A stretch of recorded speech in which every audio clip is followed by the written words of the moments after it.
The floor to exercise my delegation's right of reply to the statement delivered earlier in the general debate by the representative of Pakistan. Pakistan has become a habitual offender when it comes to misusing this august forum to peddle baseless and malicious propaganda against India.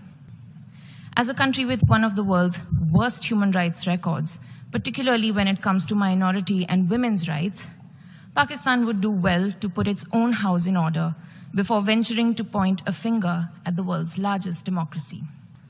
Pakistan has been the home and patron to the largest number of internationally proscribed terrorist entities and individuals in the world.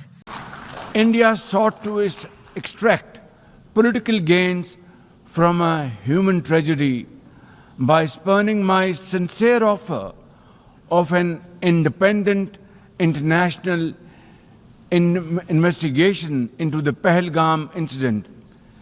Instead, it attacked our city. Our response was in accordance with the right of self-defense. Our falcons took flight and etched their answer across the skies, resulting in 7 of the Indian jets turned to scrap and dust.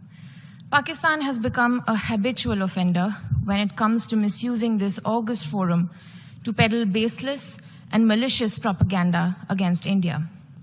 Member states of the United Nations and other multilateral organizations are well aware that Pakistan does so to deflect the international community's attention away from its own abysmal record on human rights. We reiterate that the Union territories of Jammu and Kashmir and Ladakh are an integral part of India. Matters pertaining to the UTs of J&K and Ladakh are purely internal to India. Pakistan has no locus standi to comment on our domestic matters.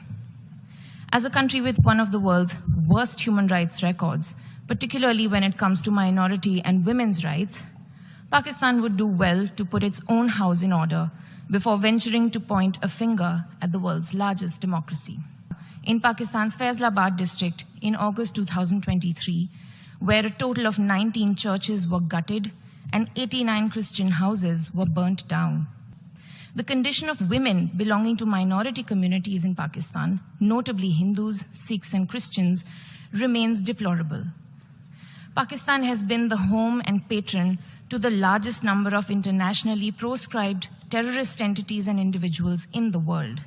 We call upon Pakistan to take credible and verifiable action against the perpetrators of the Mumbai terror attacks, whose victims await justice